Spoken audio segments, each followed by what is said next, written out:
want to ask, and often we ask the questions that we wanted to ask in Parliament but never got the chance to ask. So join us every Saturday, 10 a.m. till noon on GB News, Britain's news channel. It's all about family, being in people's living rooms, all the interaction and getting to know who our viewers and listeners are. When I was young, my dad used to say, "Nana, stop arguing." I wanted an outlet that would enable me to give my opinion. People are going through a really hard time right now, and I know that you don't feel like you're being listened to by the establishment. I came to GB News because it's the people's channel and I want the audience to have their say on the events of the day. We're dynamic. We do something different. Democracy shows that the wisdom of the nation is in its people. I get to travel to find out what the story is from a personal perspective. The British people aren't fools. We know when we're not being told the full story. We've got to work out how Britain moves forward from this. It's the best country in the world. The establishment had their chance. Now we're here to represent your views. Britain's watching. Britain's watching. Britain's watching. We're proud to be GB News. The People's Channel. Britain's news channel.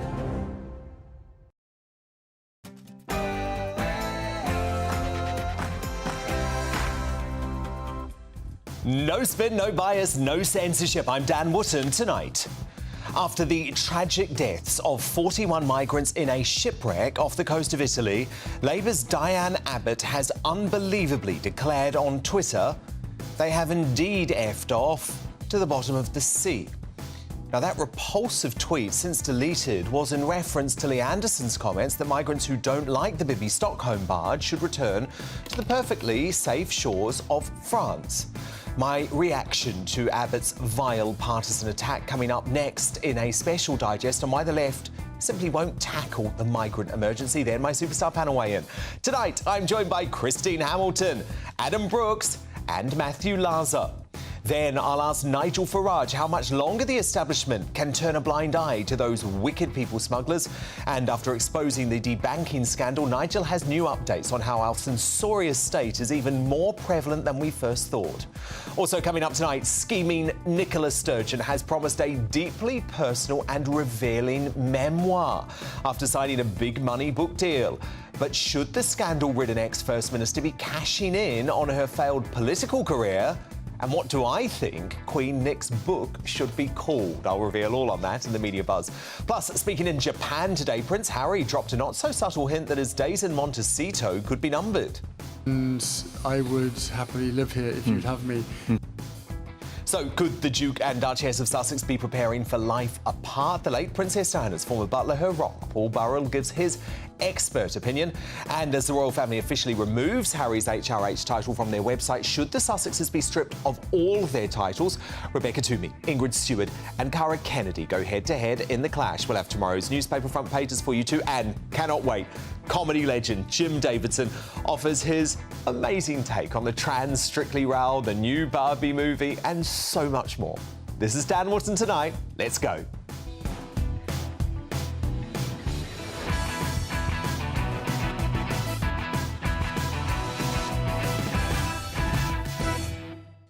You're watching GB News, Britain's news channel. Nigel Farage, Jim Davidson, Paul Burrell, so many of the favourites here tonight. My digest, though, is on this despicable reaction from Diane Abbott trying to politicise the tragedy off the coast of Italy. That coming up after the news with Ray Addison.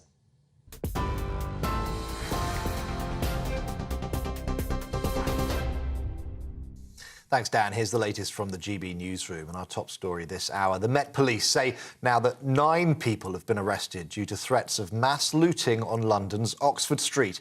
It comes after posts on TikTok encouraged people to steal from a well-known sports store. Some outlets shut their doors while crowds gathered, and officers issued 34 dispersal orders. A spokesperson for the Mayor of London told GB News anyone who's seen content encouraging them to commit crime should ignore it. The Police Federation for Northern Ireland says urgent answers are required after details emerged of 2 data breaches. Police in Northern Ireland say the names of more than 200 serving officers and staff were stolen from a private vehicle on the 6th of July, along with a police laptop and a radio. Earlier, the PSNI announced a critical incident after admitting that the details of thousands of police officers had been published online. A British man is among 5 people who've been shot dead in violent protests in South Africa. The 40-year-old, reportedly a doctor who was visiting the country, was killed in Cape Town last Thursday. It's believed that he was shot after taking a wrong turn when a group approached his vehicle. Unrest began after minibus taxi drivers announced a week-long strike.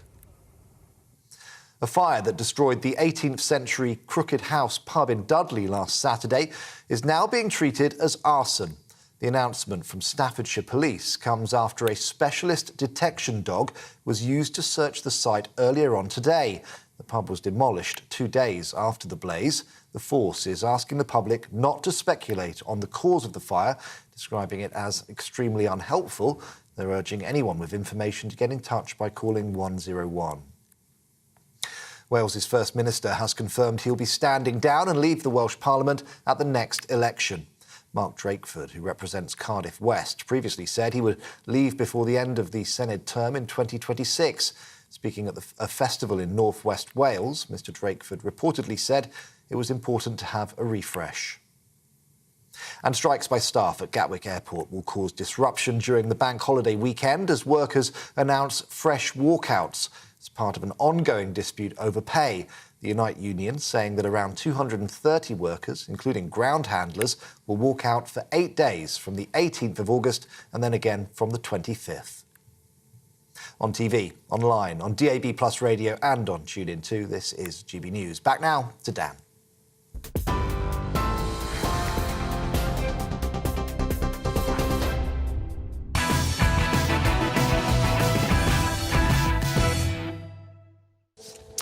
When is there going to be a national reckoning about the illegal migrant catastrophe that is threatening British lives and livelihoods?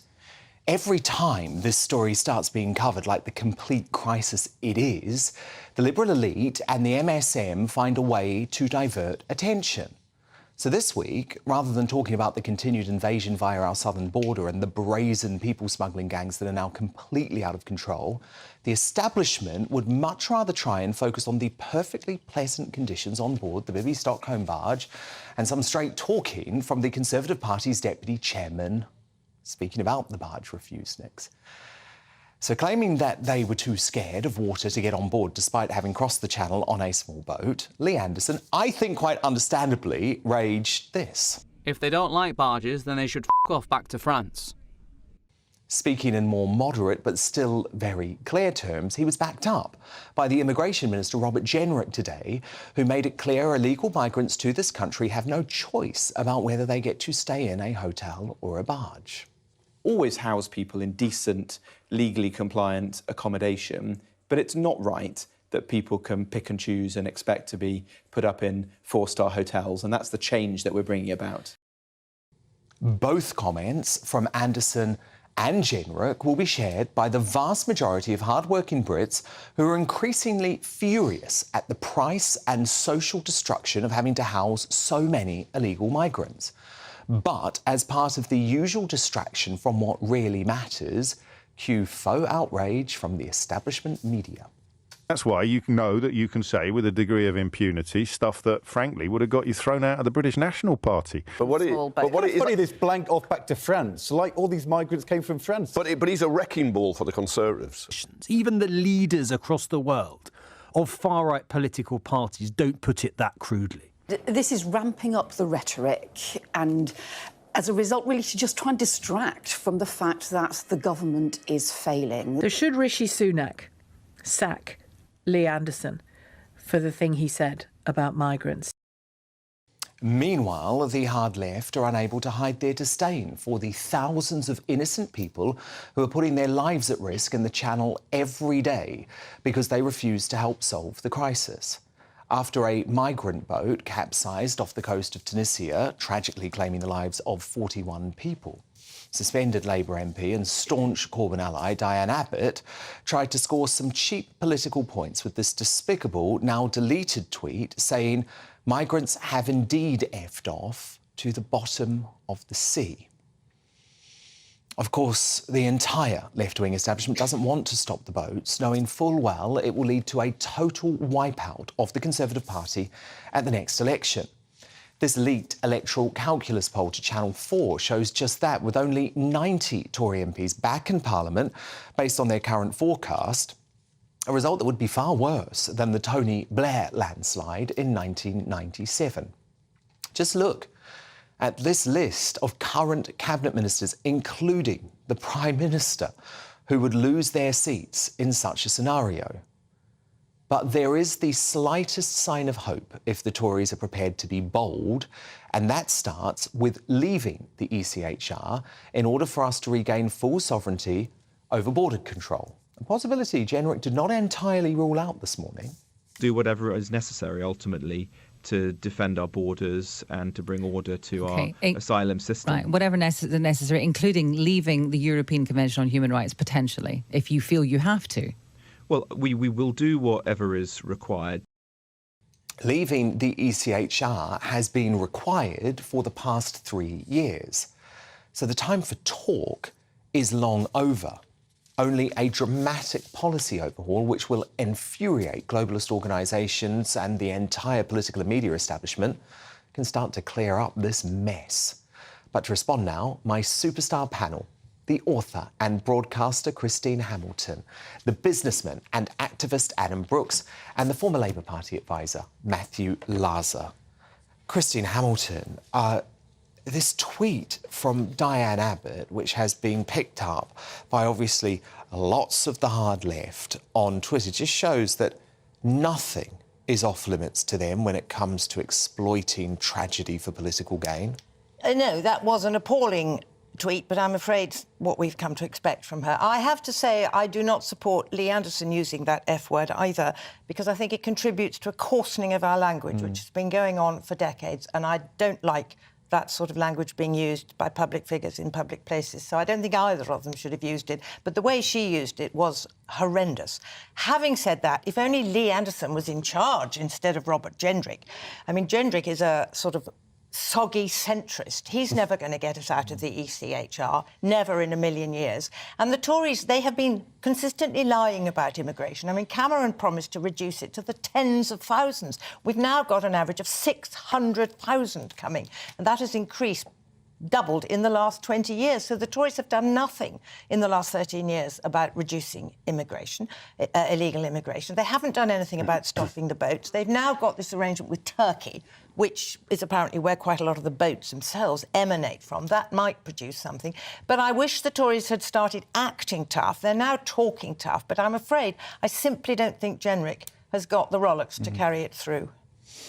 Adam Brooks, what's really interesting here, though, isn't it? If Diane Abbott really did care about what is a worsening national emergency, which puts so many lives at risk, British lives, the lives of the people in the boats, why is she not attacking the people smugglers who are trading in human misery? Not only they're trading in human misery, but where does all the money, the millions that they're making go? You know, it probably organised crime. Yeah, drugs, you know, and prostitution and further problems. It astonishes me that the left do not want to tackle this boat problem. And as you say, it's a vote winner for Labour if the Conservatives let it carry on happening. Now, in March, Rishi Sunak said that we could tackle the small boat crisis without leaving the ECHR. He's not going to leave the ECHR. This is all talk. This is just, you know, we've had so much talk and lies over the last year or two, especially under Rishi Sunak. They're not going to do that. They can't do it. No, they're not going to do it. But the thing is, we have ignored the ECHR before with prisoner votes. We could do it again. They have not got... they're just not brave enough to ignore the ECHR and get on with solving this problem. The British public want to see these boats turned round and taken straight back to France. We could do that. You know, it would take a strong Prime Minister to say, we've had enough. But France do not want these migrants either. So we've also got to remember that they're living in tents in Calais. They're not being looked after by the French. We're giving them five-star hotels and even barges, and that's still not enough. So, of course, they want to come over. The government seemed to me that they're relying on the Supreme Court to turn around the judgment of the appeal court. I don't think the Supreme Court is going to. I think the Supreme Court are going to give the government another bloody nose. Look, the silent majority have had enough. Matthew, they really have. Isn't the big problem for Labour, though, that this week time and again, we see the real face of your party. And it's an extreme face. It's not the type of face that Keir Starmer wants to claim to be, which is moderate and sensible on issues like the environment and migrants. In fact, it's this extremism that we've seen both from your candidate for the Bedfordshire by-election, who turns out to be an eco-extremist posing as a zombie. He's a member of Greenpeace. Yeah, which as are hundreds of thousands of other people in Britain. I think now needs to be defined as an eco-terrorist organisation. And now we see Diane Abbott politicising this tragedy. Well done. I think the key word is the one that you used earlier. Diane Abbott isn't the hidden face of the Labour Party. She's currently suspended. She's not currently a Labour MP. She's suspended from the Parliamentary Labour Party. And I would have thought that her despicable tweet today would just add to the cause for her suspension to be made longer, which so many you're of us in the calling party... on Diane Abbott to be... Look, I mean, I don't think Diane Abbott should be a Labour candidate in the next election, no. And I think most sensible people in the Labour Party would agree with that. And at the moment, she can't be a Labour candidate in the next election because she's suspended from the Parliamentary Party. So I think, you know, Diane, it's time for Diane to retire. And ungracefully. It's time for Diane to retire, and if she doesn't want to retire, it's time for any national executive of the Labour Party to make clear she shouldn't be a candidate. You are very certain, though, that we shouldn't leave the ECHR. Why? Because we're never going to get control of our borders until we absolutely are. Look, I made a documentary a decade ago about the ECHR when David Cameron, it seems like about 4 Conservative Prime Ministers ago, was saying we should leave the ECHR. The Tories have had a decade to do it and they haven't done it. Exactly. Yeah, but it doesn't mean we shouldn't do it. But the reason is because it isn't the ECHR, and I made it with Andrew Neil, who's hardly a shrinking lefty violet. The ECHR, which was the invention of the British Conservative Party, it was Winston Churchill's idea originally. His Home Secretary, immediately post-war, is there for a very good reason. It's not the ECHR, Christine, who have sent the 2 other barges back to Stockholm. It's not the ECHR which is responsible for 170,000 backlog. It's the ECHR and the UN Convention on Refugees was set up in the aftermath of the Second World War when the situation was entirely different. We don't need the ECHR to tell us how to behave. We can have our own human rights legislation in this country. We do not need to be told how to do it by judges. But by having countries that stick by the rules in it, it helps other countries. It helps the whole thing together. That's the whole point. It was about. They're interfering with what our government wants to do. I thought the whole. Well, at the moment, it's a British court, so that we could take back control and do what we want. I mean, I think Rwanda's a smokescreen, but at the moment, it's the British court that is speaking out against Rwanda, not the ECHR. And we haven't even mentioned the Ascension Islands or whatever they found today. The magnifying glass is out to find a speck of man. I think we need a sensible plan, which Labour's got. The British public want to see this crisis, this boat crisis, end. We have got tens of thousands of undocumented, unchecked mouths in our communities, one near me as well, and parents, women are scared. We don't know if they're terrorists. We don't know if there's rapists, criminals, drug dealers, and we've had those. But also, Adam, as well, we've seen today with the tragedy in Italy. We shouldn't be having people crossing the channel on small boats, taking those risks, putting their lives at risk. It's a system that works. Tackling the people smugglers. Yes, which is why Labour would stop Rwanda and spend £150 million on a new police unit to tackle. As if you're going to stop the boats. As if the only way to stop the boats is by introducing a turn-back policy, by introducing true offshore processing and by leaving the ECHR. I don't beyond that Labour does want to turn back the boats because Labour loves immigration, because they have the fond belief that immigrants are more likely to vote for them. That's beyond cynicism, Christine. Well, I'm sorry. And Brooke President himself panelled with me all night. But coming up, Deputy Tory Chair Lee Anderson's taken flak this week for that F off to France barb. But if you don't already know, you won't believe what Diane Abbott tweeted. So, man of the moment, Nigel Farage joins me shortly with all the details. But up next, in the clash, the royal family finally removes Prince Harry's HRH title from their website and demotes him only above Prince Andrew in the public ranking. So, is it now time the Sussexes were stripped of their titles? Rebecca Toomey, Ingrid Seward and Cara Kennedy battle it out in a royal rumble next. But I want to know what you think. Dan at gbnews.com. Vote in our poll at GBNews on Twitter.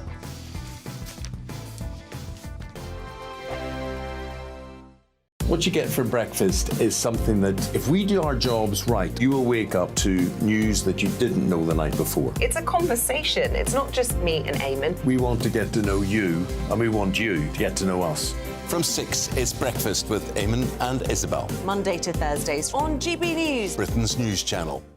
Westminster is going around in ever-decreasing circles, followed by the media. Britain is broken.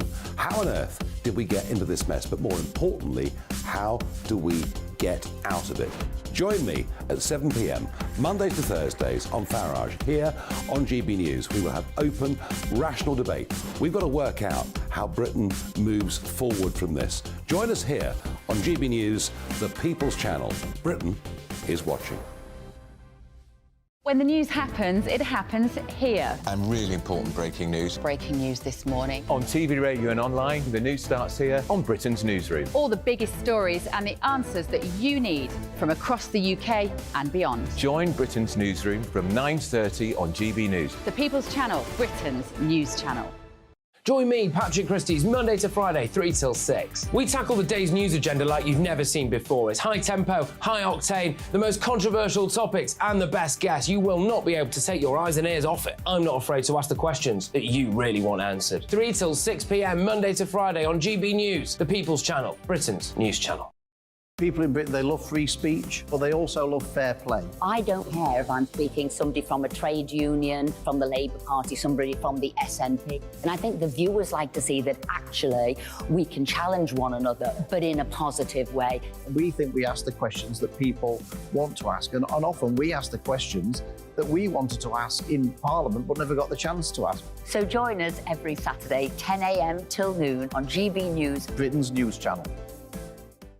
Hi, I'm Dan Wootton. You can watch me live on GB News Monday to Thursday from 9 p.m. And did you know that you can also watch and listen live on our website, gbnews.com. You'll always be up to date on the latest breaking news, as well as enjoying the best stories, opinions and shows. You can even join the debate under our live player as you're watching. So head straight to gbnews.com on TV, radio and online. GB News, Britain's news channel. It's all about family, being in people's living rooms, all the interaction and getting to know who our viewers and listeners are. When I was young, my dad used to say, "Nana, stop arguing." I wanted an outlet that would enable me to give my opinion.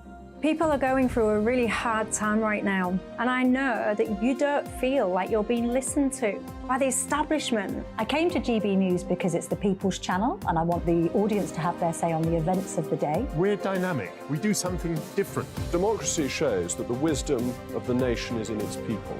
I get to travel to find out what the story is from a personal perspective. The British people aren't fools. We know when we're not being told the full story. We've got to work out how Britain moves forward from this. It's the best country in the world. The establishment had their chance. Now we're here to represent your views. Britain's watching. Britain's watching. Britain's watching. We're proud to be GB News, the People's Channel, Britain's news channel.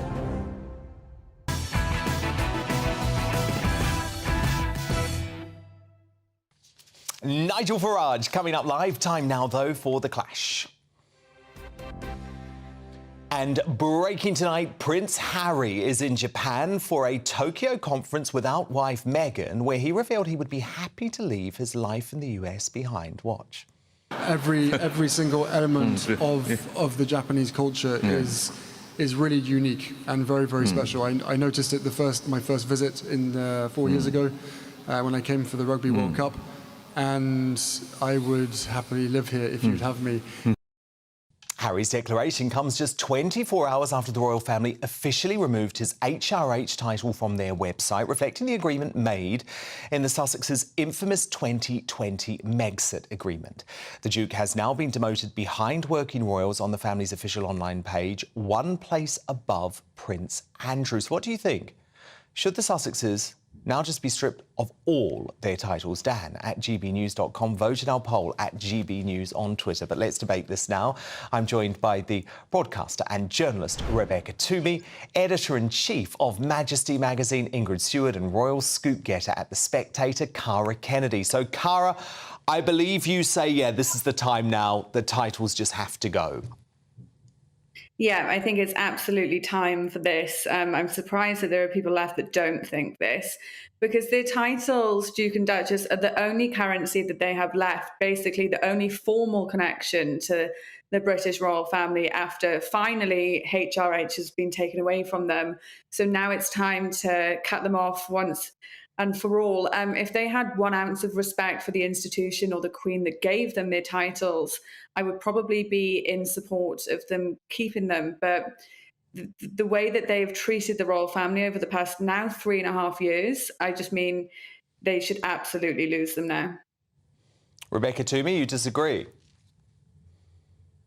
I think it's particularly very un-British of us to behave in this way. Now, I fully appreciate that some people still feel incredibly hurt by Prince Harry and Meghan as well. But there's no way back. We've completely shut everything down for the two of them. And I just think that's not really what we're known for. There's no sense of forgiveness here. There's no sense of if Harry holds his hand up one day and makes a huge apology, would we ever welcome him back? And it feels as if we're being tit for tat all the time. And I think part of being wonderfully and beautifully British is to have a lot of, British reserve and kindness and fairness. And I just don't think we're showing it to Prince Harry at all. Ingrid Stewart, where do you stand? Are you with Cara or are you with Rebecca?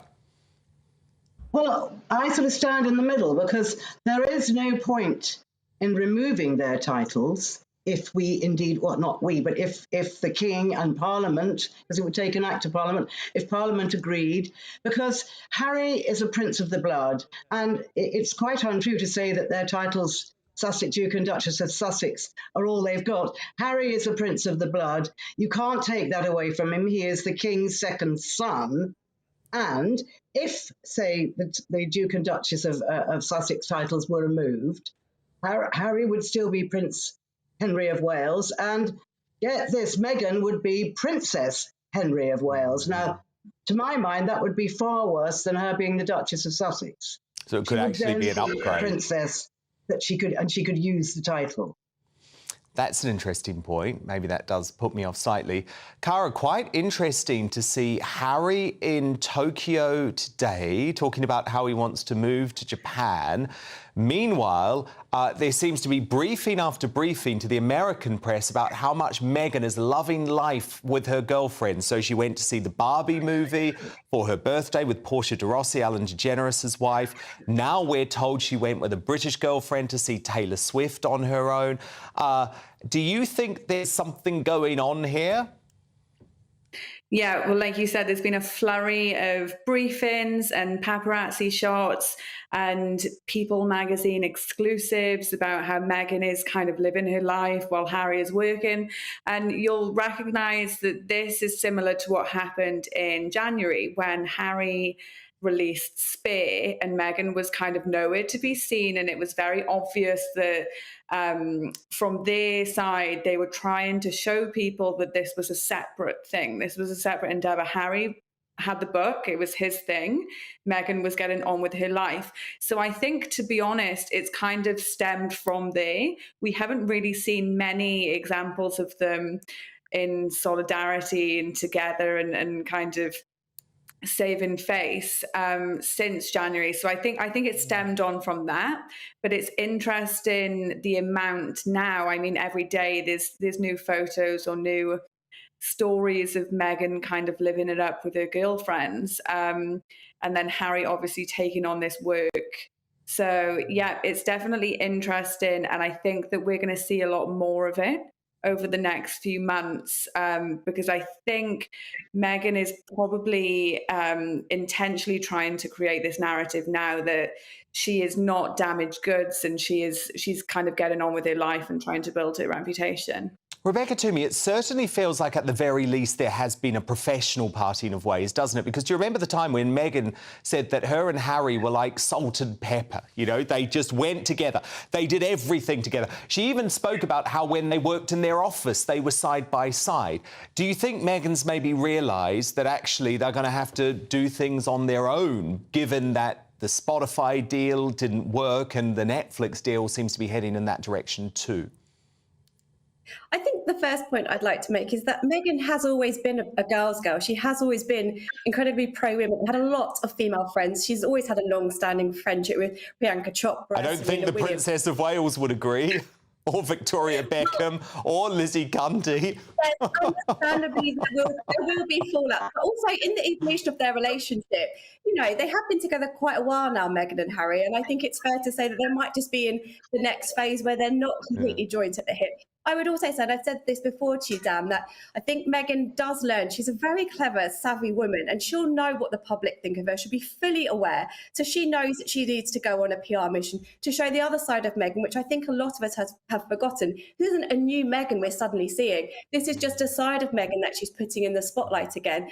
And I think she is. Well, it's certainly about her now, isn't it, Ingrid? Because we're also told that she has secured, and it's quite a big deal to get this, the Instagram handle @Meghan. So in the past, it was about the Sussexes when she did social media. For her new incarnation, it feels like this is all going to be about me, me, me. Well, I think that maybe if she, I mean, she is an intelligent woman, I'm absolutely certain of that, but I think that maybe she feels that she's got to move away from Harry, as we were saying earlier, because it's going to work better that way. But she still, without Harry, she needs him desperately, and we'll see them in September at the Invictus Games. And if these rumours go on about them living separate lives, they're going to put on such a big lovey-dovey show at the Invictus Games. So every time, you know, journalists write about them, you know, moving apart, doing their own thing, they then put on a show of togetherness. So they are absolute past masters, or the people that they pay are past masters at this PR games, and it keeps them in the news. I think the whole thing's a bit of a game myself. Fascinating stuff. Ingrid Stewart, Rebecca Toomey, Cara Kennedy, thank you so much. Who do you agree with, though? As Harry gets officially demoted by the royals, should the Sussexes now be stripped of all their royal titles? Mitchell writes on Twitter, yes, they should. When they relinquish their royal duties, they relinquish their titles too. Simple as that. From Susan, you can't strip the Prince title from Harry because it's his birthright, but I agree with them being stripped of the HRH titles plus the Duke and Duchess. They shouldn't be using those. And Sean writes, the royal family are a soft touch on Harry and Meghan. The royals need to strip their titles now before it's too late. And your verdict is now an 83% of you agree that the Sussexes should be stripped of their titles. 17% of you say no. Now, don't miss big appearances from Paul Burrell and Jim Davidson later in the show. First, though, the weather. Looks like things are heating up. Boxed boilers, proud sponsors of weather on GB News.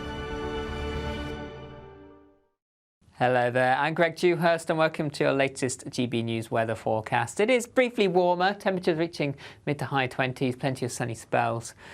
But there will be some rain moving into the far west later on Thursday. Looking at the bigger picture, a brief spell of warmer weather, but into the weekend, this area of low pressure starts to move in, introduces something a little bit fresher, particularly across the north and the west. So looking at the end of Wednesday, still some cloud across western areas, a bit murky around some coasts, but plenty of clear spells taking us into the early hours and most places dry. Quite a warm night to come though, temperatures for most holding up around 15, 16 degrees, perhaps one or two spots no lower than 17 or 18 Celsius.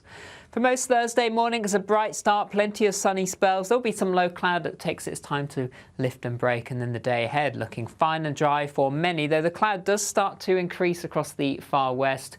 By the end of the day, perhaps one or two showers developing over the higher ground of Wales, and temperatures lifting 27, 28, possibly even 29 Celsius. We've not seen these numbers for quite some time, so quite a warm feeling day. Into Friday though, a weak weather front pushes its way east across the country first thing, introducing then slightly fresher conditions into the afternoon, a mixture of sunny spells and scattered showers. Some of these showers could be heavy towards the northwest of the UK, and temperatures still around 25 or 26 towards the southeast, but fresher into the weekend. Looks like things are heating up. Boxed boilers, proud sponsors of weather on GB News. Coming up, Labour MP Diane Abbott saw Lee Anderson's comments about migrants this week and said, hold my beer. GB News star Nigel Farage joins me to analyse the rotten tweet the suspended Labour MP sent and deleted earlier today that you have to see to believe. Plus, all the latest on the debanking scandal. Farage, live next. The Live Desk with me, Mark Longhurst. And me, Pip Thompson. It's here Monday to Friday on GB News. From midday, we'll bring you the news as it breaks, whenever it's happening and wherever it's happening, from across the UK and around the world. Refreshing, feisty, but with a bit of fun too. If it matters to you, we'll have it covered on TV, radio and online. Join the Live Desk on GB News, the People's Channel, Britain's news channel. Weeknights on GB News from 6 p.m. You'll always get drama. Please stop, Michelle. I know, yeah. Please stop. Should I just shut up? Romance. You like me, I like you. There you go. There you are. Well, don't tell anybody. Adventure.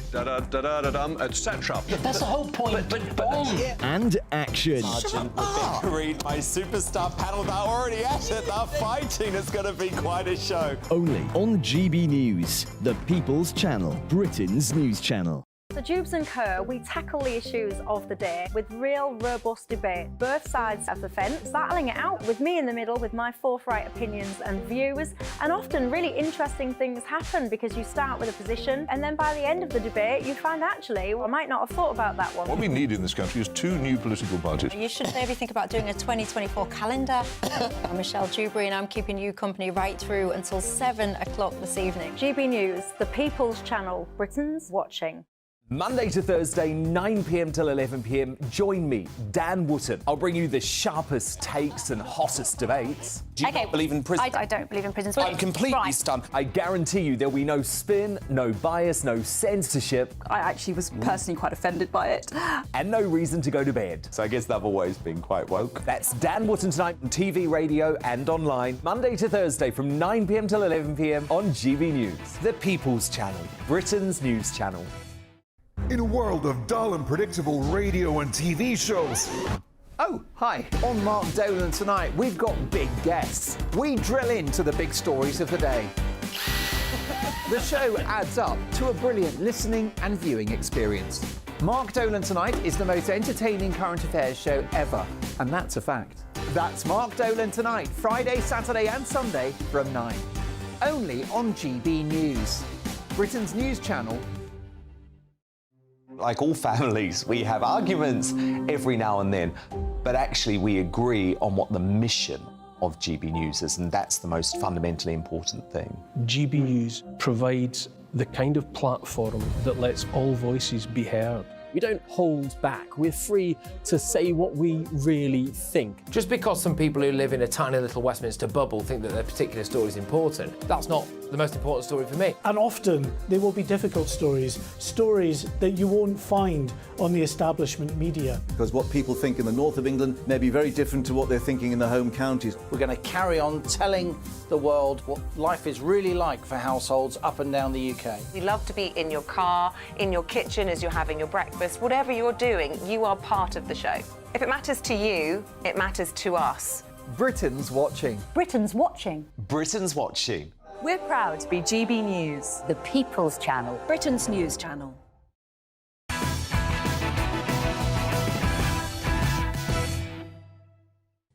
Paul Burrell with the latest on Prince Harry in Japan coming up. But first, it's time for What the Farage with Britain's favourite Nigel. Now, as I outlined in my digest at the top of the show, Tory Deputy Chairman Lee Anderson came under fire from the Liberal media elite this week after he told illegal migrants who refused their accommodation on the Bibby migrant barge to F off back to France. The backlash against Westminster's toughest talking MP is all part of the establishment media's attempt to distract from the real issue at hand with this sort of stuff from LBC's Sheila Fogarty. It should be a line that Rishi Sunak knows not to cross. And of course, he doesn't cross it himself, but he turns a blind eye when his close colleagues do, which to me is tantamount to doing the same. So should Rishi Sunak sack Lee Anderson for the thing he said about migrants going back to France? And in a heartless and shamelessly partisan tweet that has since been deleted, Labour's Diane Abbott today used the death of 40 migrants off the coast of Italy to quip these migrants have indeed effed off to the bottom of the sea. So, Nigel, the left-wing establishment, hardly the beacons of morality they claim to be, are they? What did you make of that tweet from Diane Abbott? Typical. absolutely expected. And, I think we're going to be hearing much less from Diane Abbott in the years to come. There's no way Starmer is going to have her standing as a Labour Party candidate next time round. But it's extraordinary. I had tonight on the show a former editor of Labour List. I mean, they are working on the basis that everybody crossing the English Channel are poor, desperate people fleeing war and oppression. And of course, they're not. They're mostly aggressive young males coming for economic reasons, and sadly, far too many coming to join criminal networks in our country. There's a complete blind eye to all of this. And I don't think there's an issue on which the London media is more out of touch with the country than the English Channel illegal migrants. They're illegal immigrants. That's what they are. But we're not supposed to say that. Now, Lee Anderson, well, I mean, Lee's Lee. It's never wise to use the F word in public, all right? But the sentiment of send them back to France, I tell you what, if we polled that particular phrase with the F word out of it, we'd find a very big majority of the country in agreement. So, the bleeding hearts like Sheila Fogarty and all the rest of it are completely out of touch with where the country really is. And Lee is Lee. He's not going to change, for goodness sake. He's who he is. Problem is, whatever Lee says, it isn't just the left-wing media attacking him. We've now got Robert Jenrick, the minister in charge, attacking him, or Robert Generic, as most people now tend to know him. Well, I mean, I'm not even sure he exists. He may well be a hologram. But, Jenrick saying, how dare Lee Anderson say our policy is failing? Well, the policy is failing. It's failing completely and utterly. And they've nothing to offer, frankly. And a whole week of announcements, the Ascension Island and some supposed deal with Turkey, and none of it's worth a row of beans, frankly. And Labour, they've also got a 5-point plan, and none of that's going to work either. And I just think that this is one of those issues where the great British public are growing increasingly disenchanted with the whole political process and, frankly, both of our main parties. No, indeed. Of course they are. And I think, Nigel, what is particularly telling here, though, is that the establishment media, the Westminster bubble, what they want to do with this story is effectively distract. So this week it was all about the conditions on the Bibi Stockholm, which, by the way, I think are perfectly adequate. But that isn't the point, is it? Because the Bibi Stockholm is a drop in the ocean when you're going to have arrivals of 50,000 by the end of the year. They don't want to talk about the real story. What was amazing was the focus on 15 young men going onto the Bibi Stockholm. Yeah. Whoa, huge national story. And you know what? We've got some calm weather coming. I mean, the weather's been awful the last few weeks. Oh, yes. 4 kids off school and weather like this, it's not fair. But, we've got some good weather coming, and that barge takes 500 people. That is one average day in the English Channel when the weather is good. There are 50,000 people already in hotels. And I think you're going to see, over the next few months, the numbers coming to this country literally exploding upwards. And nobody has got the guts or the courage to deal with it. The public are very angry. And what they see is unfairness. Huge waiting list now for social housing in Britain. Very hard to go and see GPs. Dentists, NHS dentists, forget it. But you're a young man crossing the English Channel, and all of that is available to you. This is about a sense of fairness. And that's why the British public are so angry. Indeed. And that anger is only increasing. But look, Nigel, can you stand by, please? Because I want Nigel to come back after the break to tackle these calls from far-left Labour MPs to prove his banking crusade is apolitical by taking on the case of a Windrush OAP who's been debanked by NatWest. So Nigel is going to have his reaction too to new polling showing a Labour landslide could be coming. Also on the way tonight, after Prince Harry dropped a subtle hint that he could swap Montecito for Tokyo, could the Duke and Duchess of Sussex be preparing for life apart? The late Princess Diana's former butler and her rock, Paul Burrell, gives his expert opinion in the next hour. Back soon.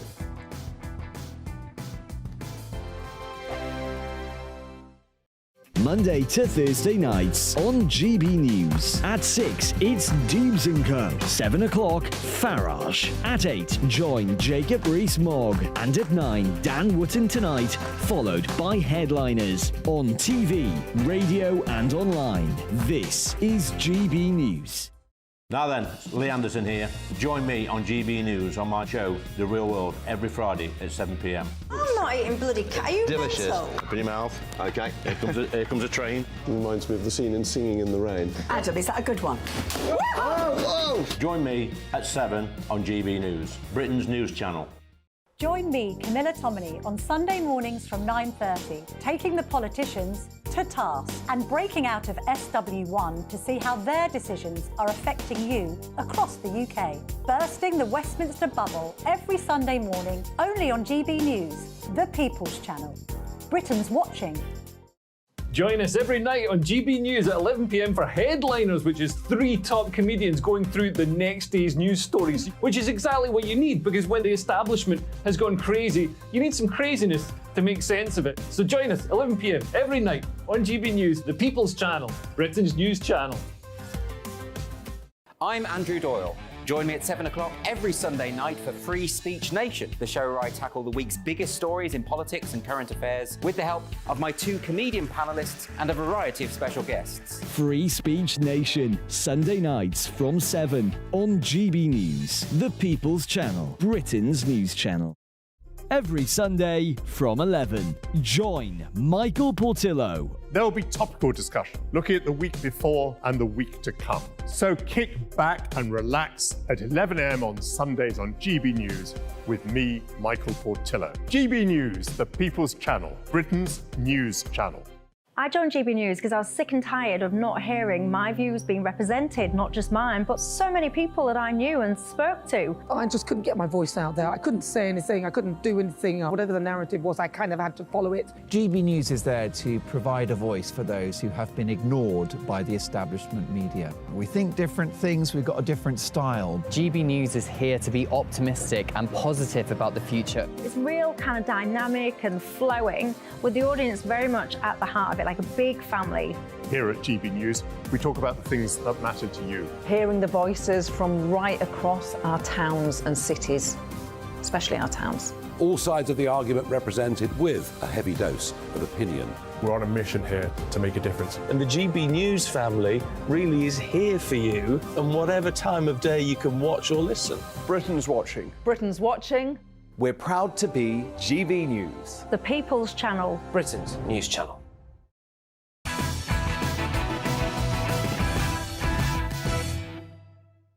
Welcome back. Paul Burrell with the latest on Prince Harry in Japan coming up. But first, Nigel Farage back with me live. And Nigel, thousands of people from across the political spectrum have contacted you with their own debanking nightmares. But one Windrush OAP has been highlighted online after being cancelled by NatWest. So this is Philip Cato. He's 93 years old. He went back to Jamaica a couple of years ago and was getting his UK state pension paid until the bank closed his account this year at short notice. Now, Bel Ribeiro Addy, the Labour MP, has effectively challenged you, Nigel, to take his story on and prove that this isn't just about right-wing folk getting their accounts cancelled. So do you agree that it seems like a terrible decision from NatWest?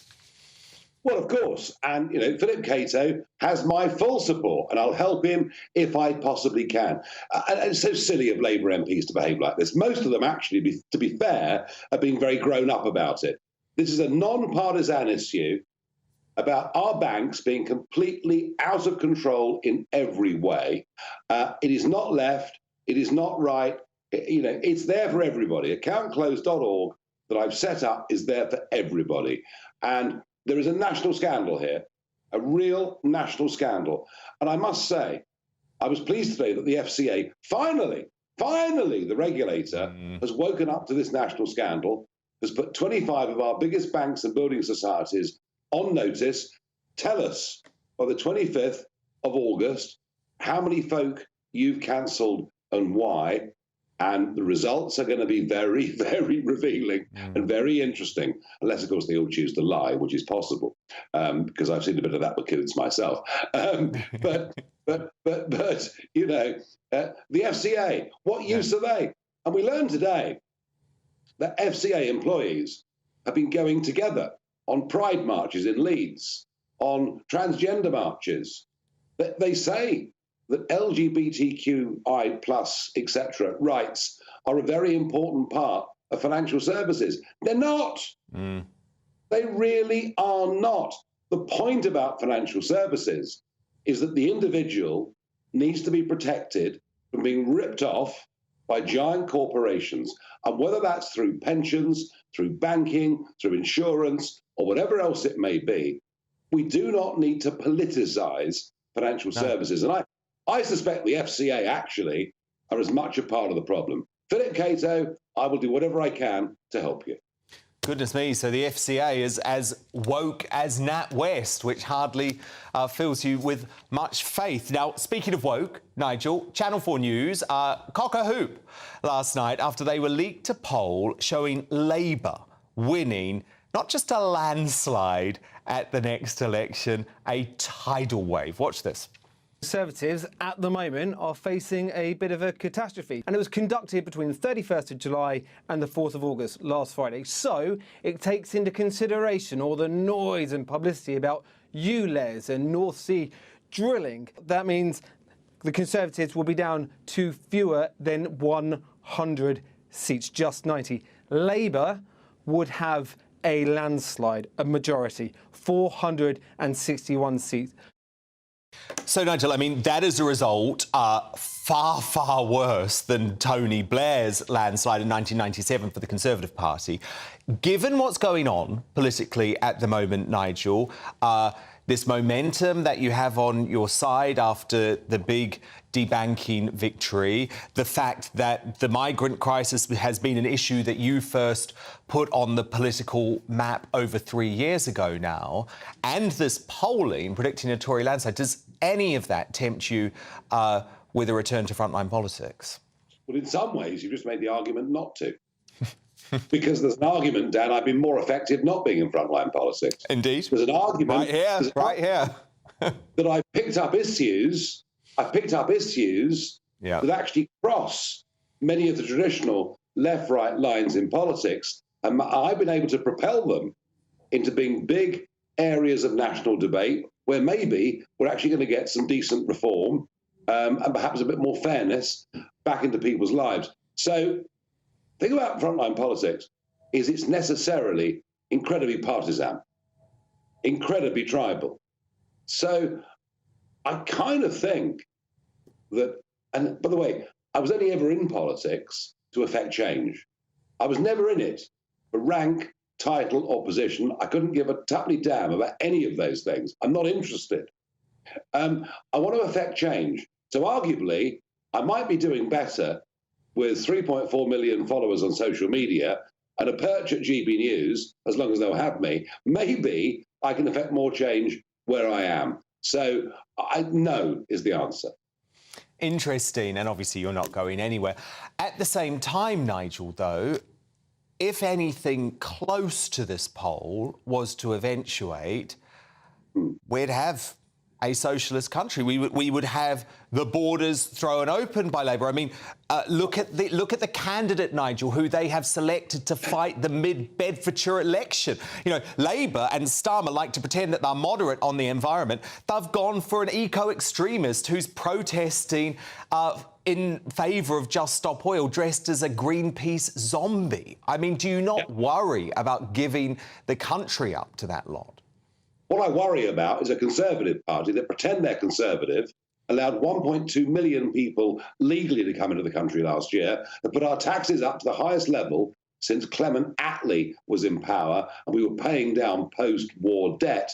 A Conservative Party that now want to ban oil heaters for the millions that live in rural England and are hopelessly out of touch, and not even vaguely conservative, lie at every single election to the electorate. And Dan, the truth is, there's very little difference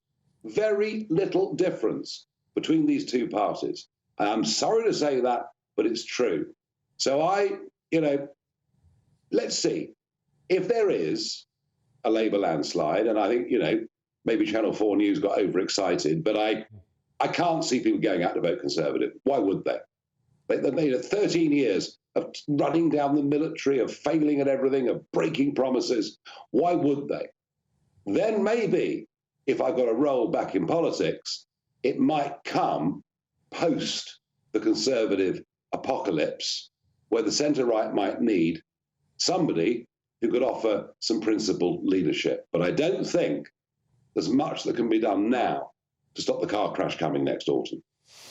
Well, no, according to that poll, I think you're right, probably it's a bit of an outlier, but pretty much every major cabinet minister, including the Prime Minister, would lose their seat. Nigel Farage, absolutely brilliant stuff tonight. And of course, Nigel back 7 p.m. tomorrow night here on GB News. But coming up tonight, as Meghan Markle prepares to launch a new solo Instagram account while Prince Harry attends a major conference in Tokyo by himself before telling Japan he'd love to live there, are the Sussexes readying themselves for a professional life apart? Well, one man who knew Harry and his mum best is Princess Diana's former rock, Paul Burrell, who will be live with his exclusive analysis shortly. But next, brazen migrant trafficking gangs hadn't a care in the world when they launched a Britain-bound dinghy on a French beach alongside kids and holidaymakers. So with their business booming, are lefty do-gooders who oppose a tough approach to the crisis simply allowing this nonsense to continue? My superstar panel returning shortly. Plus, we're going to have a first look at tomorrow's newspaper front pages hot off the press. Don't go anywhere. The temperature's rising. Boxed Solar, proud sponsors of weather on GB News. Hello there, I'm Greg Dewhurst and welcome to your latest GB News weather forecast. It is briefly warmer, temperatures reaching mid to high 20s, plenty of sunny spells. But there will be some rain moving into the far west later on Thursday. Looking at the bigger picture, a brief spell of warmer weather, but into the weekend, this area of low pressure starts to move in, introduces something a little bit fresher, particularly across the north and the west. So looking at the end of Wednesday, still some cloud across western areas, a bit murky around some coasts, but plenty of clear spells taking us into the early hours and most places dry. Quite a warm night to come though, temperatures for most holding up around 15, 16 degrees, perhaps 1 or 2 spots no lower than 17 or 18 Celsius. For most Thursday mornings, a bright start, plenty of sunny spells. There'll be some low cloud that takes its time to lift and break, and then the day ahead looking fine and dry for many, though the cloud does start to increase across the far west. By the end of the day, perhaps 1 or 2 showers developing over the higher ground of Wales, and temperatures lifting 27, 28, possibly even 29 Celsius. We've not seen these numbers for quite some time, so quite a warm feeling day. Into Friday though, a weak weather front pushes its way east across the country first thing, introducing then slightly fresher conditions into the afternoon, a mixture of sunny spells and scattered showers. Some of these showers could be heavy towards the northwest of the UK, and temperatures still around 25 or 26 towards the southeast, but fresher into the weekend. The temperature's rising. Boxed Solar, proud sponsors of weather on GB News.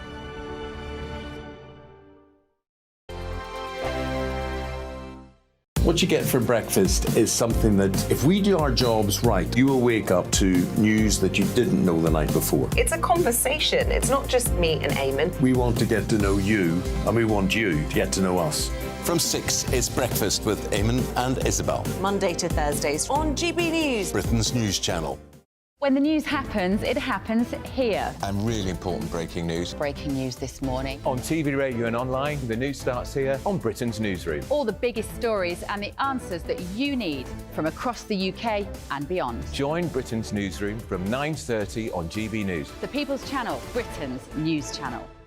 Join me, Patrick Christie's, Monday to Friday, 3 till 6. We tackle the day's news agenda like you've never seen before. It's high tempo, high octane, the most controversial topics and the best guests. You will not be able to take your eyes and ears off it. I'm not afraid to ask the questions that you really want answered. 3 till 6 p.m, Monday to Friday on GB News, the People's Channel, Britain's news channel. Westminster is going around in ever-decreasing circles, followed by the media. Britain is broken. How on earth did we get into this mess? But more importantly, how do we get out of it? Join me at 7 p.m, Mondays to Thursdays on Farage, here on GB News. We will have open, rational debate. We've got to work out how Britain moves forward from this. Join us here on GB News, the People's Channel. Britain is watching. People in Britain, they love free speech, but they also love fair play. I don't care if I'm speaking somebody from a trade union, from the Labour Party, somebody from the SNP. And I think the viewers like to see that actually we can challenge one another, but in a positive way. We think we ask the questions that people want to ask, and often we ask the questions that we wanted to ask in Parliament but never got the chance to ask. So join us every Saturday, 10 a.m. till noon on GB News, Britain's news channel.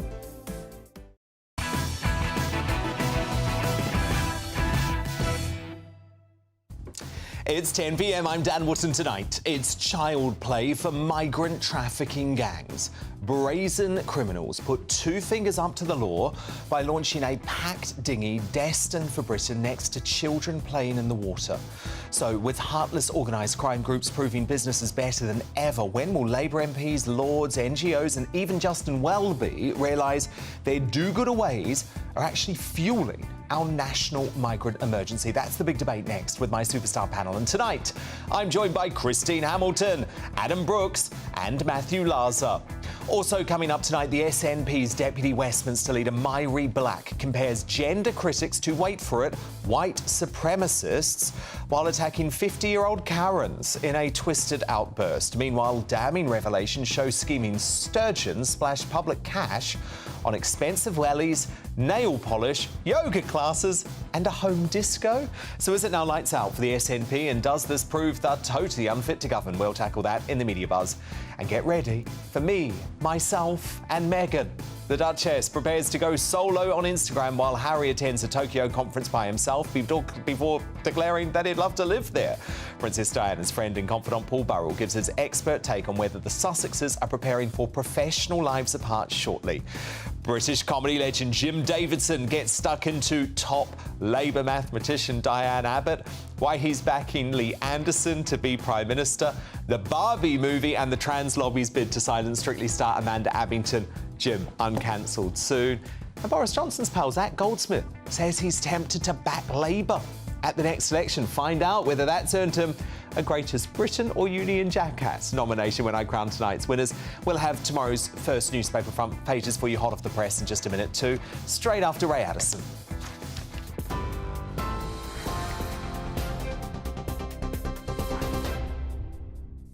Thanks, Dan, and good evening. And in breaking news, the FBI has shot and killed a man linked to alleged threats against President Biden.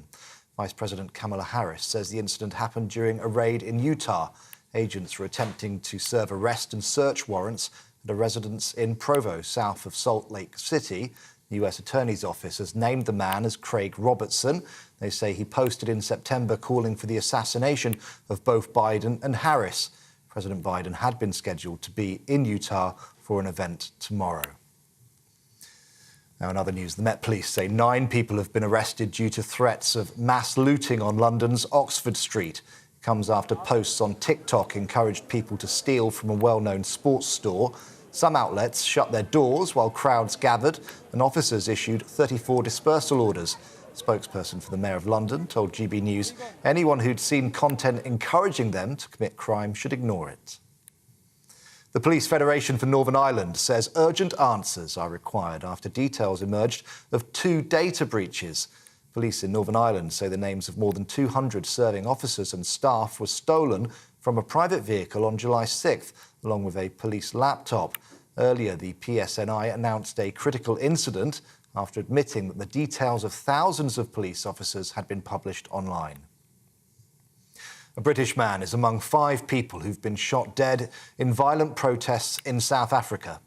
The 40-year-old, reportedly a doctor who was visiting the country, was killed in Cape Town last Thursday. It's believed he was shot after taking a wrong turn and a group approached his vehicle. Unrest began after minibus taxi drivers announced a week-long strike. And a fire that destroyed the 18th century Crooked House pub in Dudley last Saturday is now being treated as arson. The announcement from Staffordshire Police comes after a specialist detection dog was used to search the site earlier on today. The pub was demolished 2 days after that blaze. The force is asking the public not to speculate on the cause of the fire. They're urging anyone with information to get in touch. This is GB News across the UK, on TV, in your car, on digital radio and on your smart speaker by saying, play GB News. Now let's get straight back to Dan.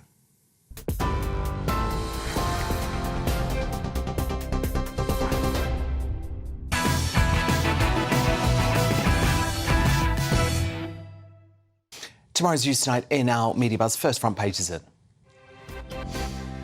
And leading the eye tonight, new talks on tented camps for migrants in Essex amid Tory splits on the crackdown. The paper says the Home Secretary, Suella Braverman, is considering erecting tents at an RAF base after previously ruling out doing so. And I have to be honest with you, I think this is now necessary. You may have seen recently that there is going to be a tent city erected in Central Park in New York. And I think we are going to have to do the same here because we cannot keep spending millions and millions of pounds a day on hotel rooms and destroying local communities while we're at it. My superstar panel back with me now, the author and best-selling author she is and broadcaster Christine Hamilton, the businessman and activist Adam Brooks and the former Labour Party advisor Matthew Laza. Now, brazen traffickers fueling the migrant crisis showed they don't give a damn about soft-touch French authorities when they launched a packed dinghy from a beach just yards from holidaymakers. With no fear, the small boat swooped next to kids playing in the sand to collect 40 Britain-bound illegals. It was launched from the French seaside town of Boulogne, 10 miles further than the quicker journey from Calais. And it was launched just hours after the government pushed through its migration bill despite opposition from the Lords, Justin Welby, Labour MPs and do-gooder NGOs. Meanwhile, traffickers have even more blood on their hands today as it emerged 41 migrants, including 3 children, died in a shipwreck off Italy last week. The tragedy happened as their makeshift boat was sunk by a huge wave. So, Christine Hamilton, isn't it time now to look at what the people smugglers are doing, to look at the way that the French government might talk the talk but is literally giving them carte blanche to do whatever they want, and say we need a turn-back policy? Well, we do. I was very shocked to see that photograph because, like most people, I imagine, I assumed that these immigrant boats were being launched from secluded coves here and there, not in full view of a whole load of holidaymakers and people frolicking. It's brazen, isn't it? It's incredibly brazen. It shows they don't care. It shows that the smugglers, they're making so much money. They simply don't care. And what is France doing? What is France doing is I have no idea. It is utterly ridiculous, but, the government has failed to grasp this nettle, and we've now got 160,000 cases waiting to be heard to see whether people are legal or not. 160,000. The backlog of that is enormous. And you talk about erecting tents for migrants, and people are complaining about that. We've got homeless people sleeping on our streets who would be delighted to have a nice big sturdy tent erected for them. At least it will be some sort of cover. I honestly don't know why the mass of British citizens aren't absolutely up in arms about this. Well, I think we are. They are, but they don't want to be labelled. We're furious. It's just the media tries to pretend that we're not so angry, Christine. We've got a massive housing crisis. We've got thousands and communities have been torn apart. I know. And the other problem I have with this, Adam, and it was one of the most stupid decisions the government ever made on this front. As soon as you started putting the illegal arrivals into posh hotels, any sense of deterrent went out the window. So at the very least, if they had have been in tent cities, in some forest in Essex, of course they will have to be secured and we're going to have to worry about the local community and all of that sort of thing. But at least it provides just a tiny bit of deterrent. Look, the message will obviously get back to their friends in Calais and all the other countries that if you come here, you get put in a hotel, you get fed, you get, you get given clothes, pocket money. you get given health care. So taxis back and why forth wouldn't from the barge why would they not want to try? Because again, Lee and easy jobs, by the way, in Albanian criminal network. But Lee Anderson, when he went over to Calais and spoke to some of these illegal immigrants, they called the UK El Dorado. Literally, you know, they know they're coming here for free stuff.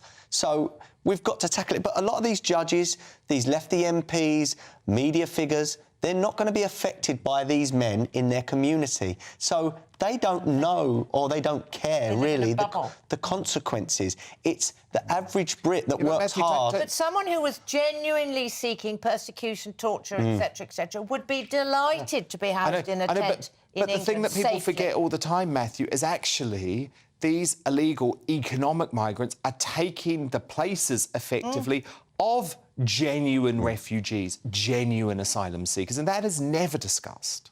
Well, absolutely. We need to stop the boats and we need to stop the current complete farce of a system, which is, Christine, I think you underestimated. I think there was over 170,000 now. Oh, God, absolutely. It grows exponentially.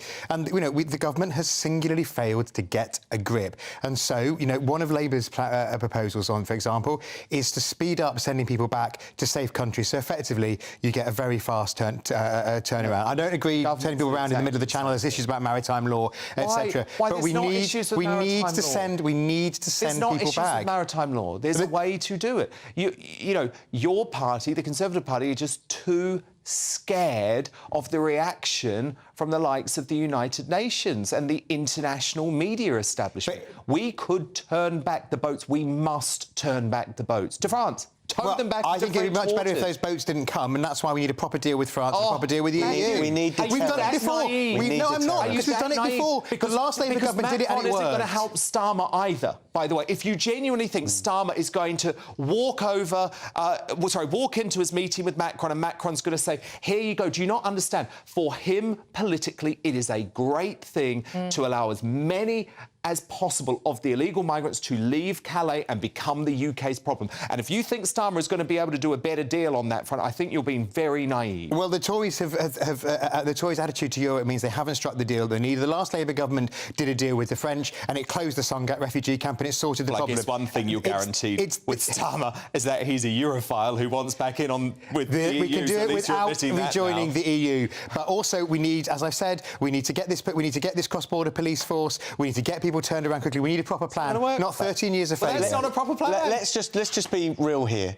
Out of the 170,000 that are here or on waiting list, none of them are going to be sent back, and within 2 or 3 years their whole families are going to be over here. That number will swell to about 400,000 or 500,000. It's about 70%. And the social problems that we're going to get as a result are just off the scale. Final word, Christine. Well, immediately after the war, when I was born, we had 50,000... I don't believe it. We had 50,000 You mean the Vietnam War, don't you? We had 50,000 people a year, and that was thought to be quite a lot. 50,000. Wouldn't we be delighted if we had 50,000 now a year? Yeah. I mean, it's just got out of all proportion. Now, look, as predictable as night turning today, we've got another gaffe we can add to Joe Biden's long list of blunders. At a press conference to announce a new federal monument in the famous Grand Canyon, Sleepy Joe seemed to forget how many wonders of the world there are. Watch. The Grand Canyon, one of the Earth's 9 wonders of the world. 9, is it, Joe? By contrast to bumbling Biden, Donald Trump was fired up during a rally in New Hampshire with his Republican presidential nominee rival Chris Christie falling well behind him in the polls. Trump isn't taking his foot off the gas when it comes to his infamous insults. No, Christie's he's eating right now. He can't be bothered. Sir, please do not call him a fat pig. That's very disrespectful. Don't call him. See, I'm trying to be nice. Don't call him a fat pig. You can't do it. Brutal. Yeah, absolutely hilarious. These three aren't laughing, though. I'm sorry.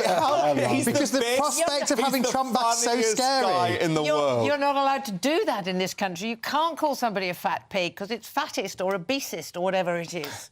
I'm sorry. Be hate Matthew, speech. how can you not find Donald Trump one of the world's greatest funny men. I find him. I don't think it's funny. I think the prospect of Donald Trump back is frightening for the whole world, not least because his attitude to the war in Ukraine, where he takes basically a pro-Russian stand, would be outrageous. How many major international conflicts started when Donald Trump was president? That wasn't thanks to the peacekeeping efforts of Donald Trump. How many? That wasn't thanks to the peacekeeping efforts of Donald Trump. Come on, Big fat Dan. zero. Big fat zero. Just saying. Matthew Larter, Adam Brooks, Christine Hamilton, do stand by. Because coming up, the SNP's Myrie Black slams gender critics as white supremacists, while Scheming Sturgeon is exposed for splashing public cash on expensive wellies, nail polish and yoga. So are we all now agreed that the SNP is simply unfit to govern? We'll debate that with the Superstar panel shortly. But next, Meghan prepares to launch a new solo Instagram account while Harry attends a Japanese conference by himself, even declaring he'd love to live there. So are the Sussexes preparing for a professional life apart? Princess Diana's friend, confidant and former butler Paul Burrell gives his unrivalled expert takes straight after the break. The Live Desk with me, Mark Longhurst. And me, Pip Thompson. It's here Monday to Friday on GB News. From midday, we'll bring you the news as it breaks, whenever it's happening and wherever it's happening, from across the UK and around the world. Refreshing, feisty, but with a bit of fun too. If it matters to you, we'll have it covered on TV, radio and online. Join the Live Desk on GB News, the People's Channel, Britain's news channel. Weeknights on GB News from 6 p.m. You'll always get drama. Please stop, Michelle. I know, yeah. Please stop. Should I just shut up? Romance. You like me, I like you. There you go. There you are. Well, don't tell anybody. Adventure. Etc. That's the whole point. And action. Sergeant, we're being read by Superstar panel. They're already at it. They're fighting. It's going to be quite a show. Only on GB News, the People's Channel, Britain's news channel. So Jubes and Kerr, we tackle the issues of the day with real, robust debate, both sides of the fence, battling it out with me in the middle with my forthright opinions and views. And often really interesting things happen because you start with a position and then by the end of the debate you find actually, well, I might not have thought about that one. What we need in this country is 2 new political parties. You should maybe think about doing a 2024 calendar. I'm Michelle Dewberry and I'm keeping you company right through until 7 o'clock this evening. GB News, the People's Channel, Britain's watching. Monday to Thursday, 9 p.m. till 11 p.m. Join me, Dan Wootton. I'll bring you the sharpest takes and hottest debates. Do you not believe in prison? I don't believe in prison. I'm completely stunned. I guarantee you there'll be no spin, no bias, no censorship. I actually was personally quite offended by it. And no reason to go to bed. So I guess they've always been quite woke. That's Dan Wootton tonight on TV, radio and online. Monday to Thursday from 9 p.m. till 11 p.m. on GB News. The People's Channel, Britain's news channel.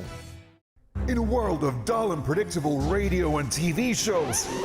Oh, hi. On Mark Dolan tonight, we've got big guests. We drill into the big stories of the day. The show adds up to a brilliant listening and viewing experience. Mark Dolan Tonight is the most entertaining current affairs show ever, and that's a fact. That's Mark Dolan Tonight, Friday, Saturday and Sunday from 9. Only on GB News, Britain's news channel. Like all families, we have arguments every now and then, but actually we agree on what the mission of GB News is, and that's the most fundamentally important thing. GB News provides the kind of platform that lets all voices be heard. We don't hold back. We're free to say what we really think. Just because some people who live in a tiny little Westminster bubble think that their particular story is important, that's not the most important story for me. And often there will be difficult stories, stories that you won't find on the establishment media. Because what people think in the north of England may be very different to what they're thinking in their home counties. We're going to carry on telling the world what life is really like for households up and down the UK. We love to be in your car, in your kitchen as you're having your breakfast. Whatever you're doing, you are part of the show. If it matters to you, it matters to us. Britain's watching. Britain's watching. Britain's watching. We're proud to be GB News, the People's Channel, Britain's news channel.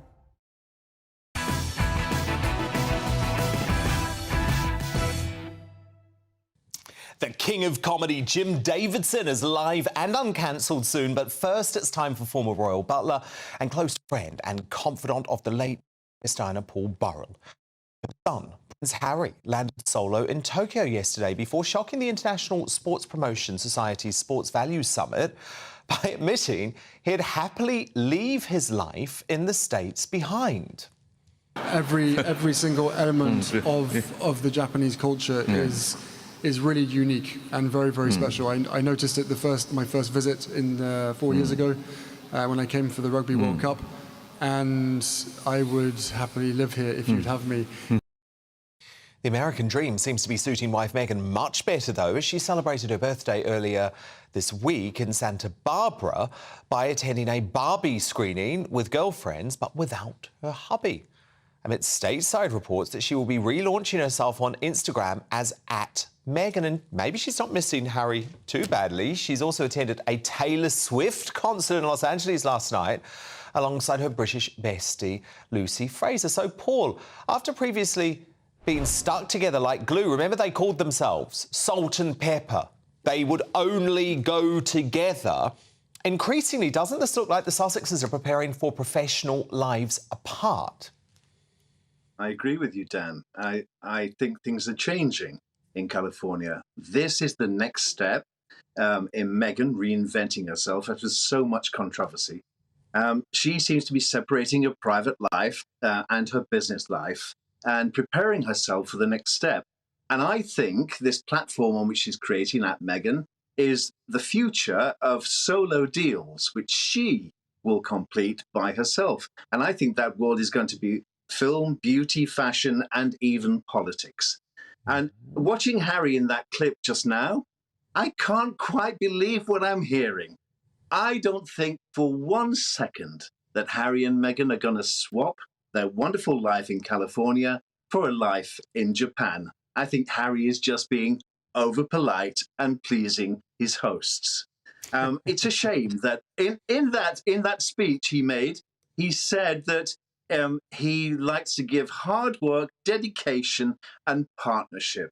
I'm just very sad that that doesn't extend to his country of his birth, the culture that we live in, and the family, whom he regularly criticizes. No, indeed. Now, look, across to America's East Coast now, Paul, where the Florida Congressman Greg Steube has introduced the cleverly named SPARE Act to require fair enforcement of American visa laws, regardless of one's public profile. In a press release, Steube blasted left-wing celebrities like Prince Harry, who have a self-recorded history of illegal drug use, should be subjected to the same standards and enforcement of our country's immigration laws as any other alien. So, Paul, should Harry be worried that he's been specifically targeted now by top US politicians? Absolutely. I quite agree with his sentiments, because Harry has talked openly about his drug abuse, and there's still a question over whether he did answer those questions correctly or whether he told little fibs when he filled out his American visa. Harry isn't above the law. The same rules apply to anyone who is entering America. And I feel that Harry is a little petulant at the moment, and he feels that he's untouchable. Well, Harry, you're not. No, indeed. Now, look, in their first off-camera only project, the Sussexes plan to adapt a best-selling book into a Netflix series. So it's this book. I haven't read it. I'm going to be honest. It's by Carly Fortune. It's called Meet Me by the Lake. But I'm told, Paul, that it follows a love story of a couple in their 30s dealing with the pain of losing a parent in a car crash as a child. Now, the author, she's released a gushing statement. She seems very happy about it. Says she's thrilled about working with Netflix and the Sussexes. She calls it a perfect partnership. But, Paul, I mean, look, I know how much you still feel the loss of Diana. Do you feel it's crass at all for Harry and Meghan to be producing a Netflix series that most folks say in some way mirrors Diana's tragic death? Or is this his right, given that his life seems to have been completely changed as a result? Well, yeah, well, here we go again, Dan. We're chasing a $3 million deal with Netflix, and it's all about money.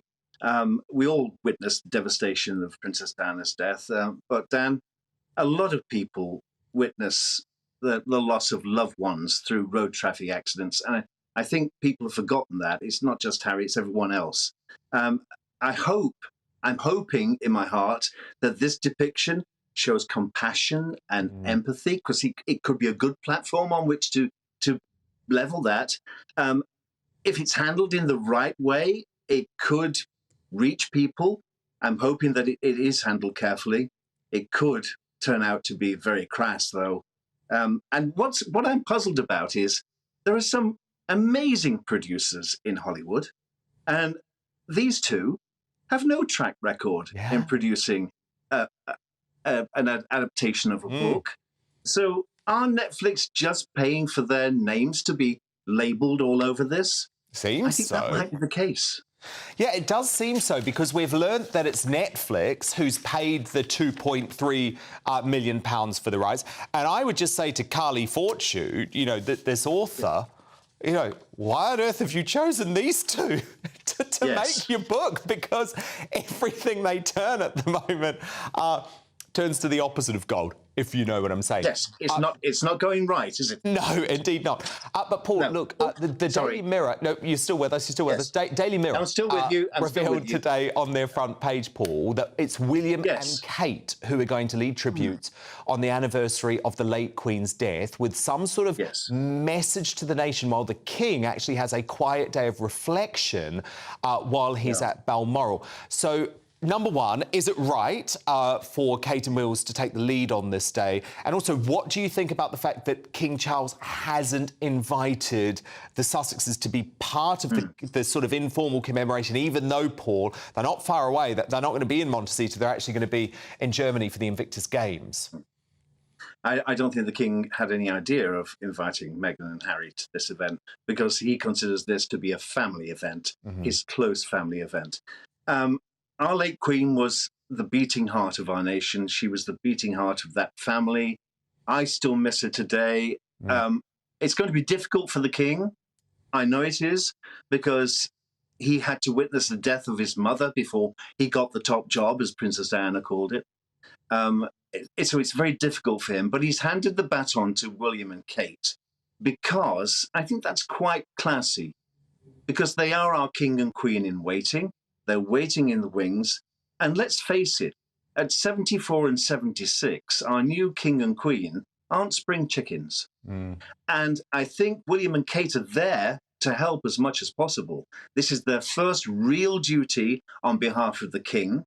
And I think you're going to be seeing more of this, Dan, because the King and Queen don't like those long overhaul flights to New Zealand and Australia and to Canada. And I think William and Kate are going to be stepping into those shoes and doing more and more work on behalf of the King. So I welcome this. I do welcome this move, because I want to see more of William and Kate stepping onto the world stage. Fascinating insight, as ever, from former Royal Butler and Princess Diana's Rock, Paul Burrell. Thank you, Paul. Thank you, Dan. Now, funny man, Jim Davidson's on standby. My goodness, I cannot wait. We're also going to crown new Greatest Britain Union Jackass. Before that, though, the weather. That warm feeling inside. From Boxed Boilers. Proud sponsors of weather on GB News. Hello there, I'm Greg Dewhurst and welcome to your latest GB News weather forecast. It is briefly warmer, temperatures reaching mid to high 20s, plenty of sunny spells. But there will be some rain moving into the far west later on Thursday. Looking at the bigger picture, a brief spell of warmer weather, but into the weekend, this area of low pressure starts to move in, introduces something a little bit fresher, particularly across the north and the west. So looking at the end of Wednesday, still some cloud across western areas, a bit murky around some coast, but plenty of clear spells taking us into the early hours and most places dry. Quite a warm night to come though. Temperatures for most holding up around 15, 16 degrees, perhaps one or two spots no lower than 17 or 18 Celsius. For most Thursday morning, it's a bright start, plenty of sunny spells. There'll be some low cloud that takes its time to lift and break, and then the day ahead looking fine and dry for many, though the cloud does start to increase across the far west. by the end of the day. Perhaps 1 or 2 showers developing over the higher ground of Wales, and temperatures lifting 27, 28, possibly even 29 Celsius. We've not seen these numbers for quite some time, so quite a warm feeling day. Into Friday though, a weak weather front pushes its way east across the country first thing, introducing then slightly fresher conditions into the afternoon, a mixture of sunny spells and scattered showers. Some of these showers could be heavy towards the northwest of the UK, and temperatures still around 25 or 26 towards the southeast, but fresher into the weekend. That warm feeling inside. From Boxed Boilers, proud sponsors of weather on GB News. Coming up in Uncancelled is Deputy Chair of the Conservative Party, Lee Anderson, the best Tory politician since Margaret Thatcher. Jim Davidson thinks so, and he's here to batten defence of the Red Wall Rottweiler as he comes under fire from tone-deaf suspended Labour MP Diane Abbott.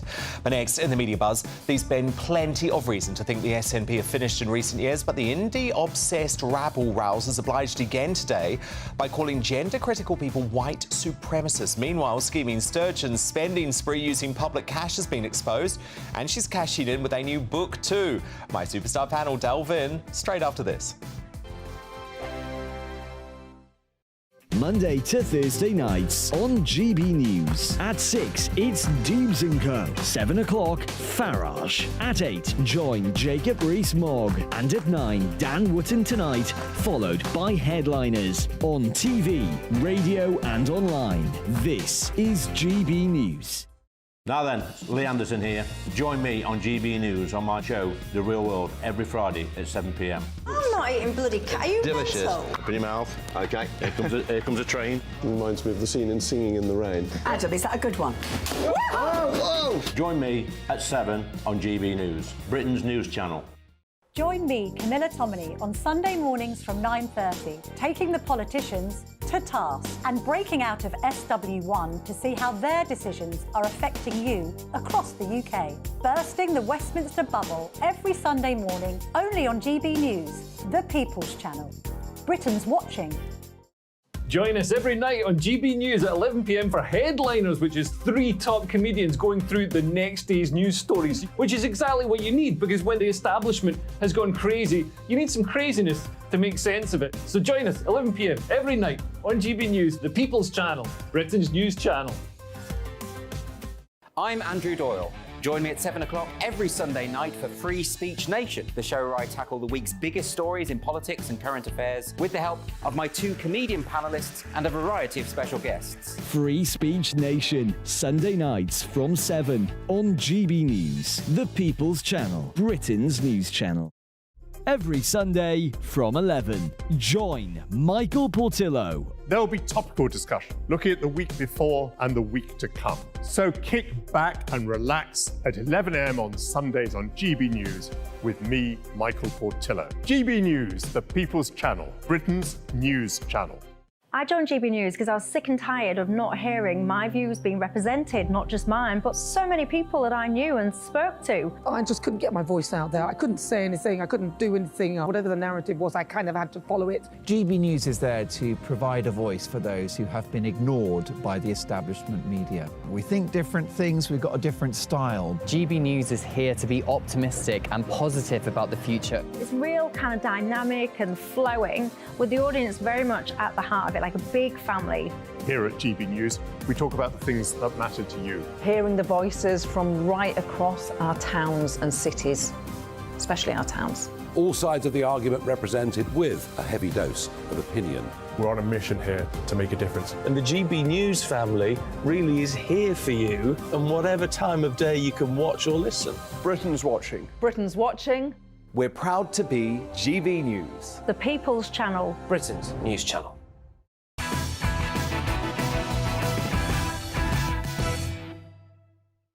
Let's return to tomorrow's news tonight now in our Media Buzz, and I've got more front pages here. So let's kick off first with the Daily Mail, which is just in and asks tonight, have we finally turned corner on mortgage misery? The paper says that banks have launched a mortgage price war that will bring some much-needed relief for homeowners. Halifax is expected to cut the cost of its loans by 0.71% tomorrow. The Daily Express leads with Immigration Minister Robert Jenrick's threat to quit the European Convention on Human Rights if the Supreme Court blocks the government's plan to send illegal migrants to Rwanda. Jenrick said, we'll do whatever is necessary. And as I said in my digest, and as Christine Hamilton said earlier tonight, it is necessary and it's probably too late if you want to win the next election. Christine Hamilton is back on the Superstar panel alongside the businessman and activist Adam Brooks and former Labour Party advisor Matthew Laza. Now, when the SNP's Westminster Deputy Leader Mairi Black announced she would be standing down at the next election, she said it was due to the, quote, toxic environment of UK politics.